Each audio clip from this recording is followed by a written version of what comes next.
जय श्री कृष्णा। मैं आज आपको जानकारी दूंगा कि नवग्रह शांति के लिए रुद्राक्षों का किस प्रकार का कॉम्बिनेशन आपके लिए सर्वश्रेष्ठ रहेगा। कई बार एक व्यक्ति के सामने यह समस्या आ जाती है कि जब उसका जन्म हुआ था उस समय पेरेंट्स ने या बुजुर्गों ने जन्म तिथि, जन्म समय नहीं लिखा, यानी कि उसका रिकॉर्ड नहीं रखा। नतीजा ये रहा कि आज जब वह व्यक्ति समझदार हो गया, उसे जहां कुंडली की आवश्यकता पड़ रही है वह प्रॉपर वे में कुंडली अपनी बनवा नहीं सकता है। यह जानकारी प्राप्त नहीं कर सकता है कि आखिर उसकी असफलताओं के पीछे क्या कारण या कौन सा ग्रह है कि जिसकी वजह से वह स्वयं तो खूब मेहनत करता है, लगातार मेहनत करता है, पुरुषार्थ में कोई कमी नहीं रखता है, अनुशासन में कोई कमी नहीं रखता है, पॉजिटिविटी में कोई कमी नहीं रखता है, और उसके बावजूद भी उसे व्यवसाय, नौकरी, समाज, परिवार आदि में मान प्रतिष्ठा नहीं मिलती है। आर्थिक संकट उसे घेरे रहते हैं। स्वास्थ्य को लेकर वह हमेशा परेशान रहता है। पति पत्नी के बीच सामंजस्य में कमी रहती है। बच्चों के साथ में जितना लगाव होना चाहिए वह बन नहीं पाता है। बच्चे तरक्की नहीं कर पाते हैं। आदि आदि बहुत सी ऐसी कठिनाइयां हैं कि जिसके कारण वह तरक्की नहीं कर पाता है, सुखी और स्वस्थ जीवन नहीं व्यतीत कर पाता है। साथ ही साथ कोई व्यक्ति ऐसा भी हो सकता है, कोई जातक ऐसा भी हो सकता है जिसके पास में अपने जन्म की कुंडली तो है, लेकिन उस कुंडली में किसी ने बताया कि भाई आपका तो यह ग्रह भी खराब है, आपका यह ग्रह भी खराब है, आपके तो ये अशुभ योग बन रहा है, वह यह अशुभ योग बन रहा है, आपको इसकी पूजा करवानी चाहिए, आपको उसकी पूजा करवानी चाहिए, आपको नवग्रह रत्नों की अंगूठी धारण करवाना चाहिए। कुल मिलाकर वह इतना असमंजस में पड़ जाता है कि आखिर करे तो क्या करे। कोई भी ग्रह कहीं उसको शांति प्रदान नहीं कर रहा है। अगर कुछ पल, कुछ क्षण, कुछ दिन की शांति मिलती है तो फिर उसके बाद में पुनः वह शांति अशांति में बदल जाती है। तो ऐसी स्थिति में उसे क्या करना चाहिए और किस प्रकार से रुद्राक्षों का जो एक कॉम्बिनेशन में बतलाने जा रहा हूं वह उसके लिए मददगार होगा। आप इसे खूब ध्यान से सुने। यहाँ यही बात मैं कहूँगा कि यदि आपने चैनल को सब्सक्राइब नहीं किया है, सब्सक्राइब करें और यह जो मैं बात बता रहा हूँ उसे पूरे ध्यान से आप सुने। यहाँ ध्यान रखने वाली यह बात है आपके लिए कि हम ये कह सकते हैं कि नवग्रह शांति के लिए ऐसे व्यक्ति को क्या करना चाहिए।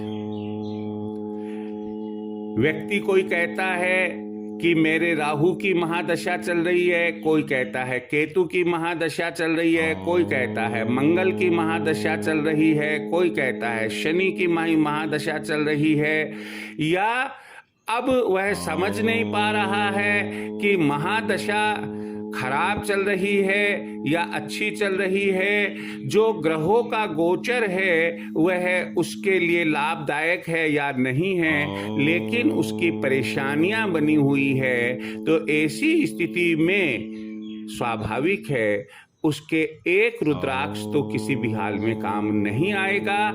एक जो संयोजन है रुद्राक्षों का, एक जो कॉम्बिनेशन है, उसे वह धारण करना पड़ेगा।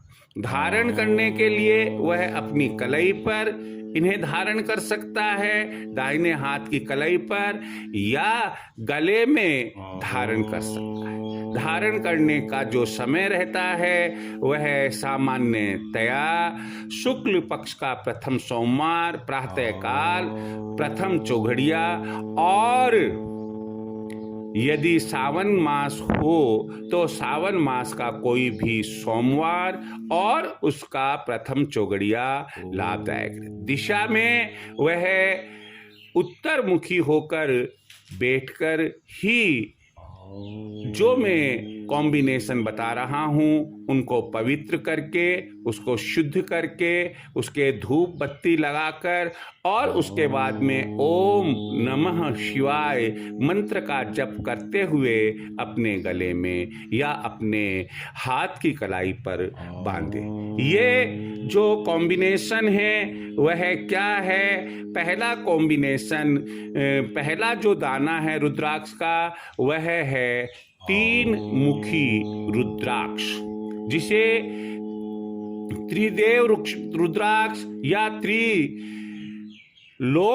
रुद्राक्ष भी कह सकते हैं, ब्रह्मा विष्णु महेश का रुद्राक्ष भी कह सकते हैं, और तो और इसे अग्नि रुद्राक्ष के नाम से भी जाना जाता है।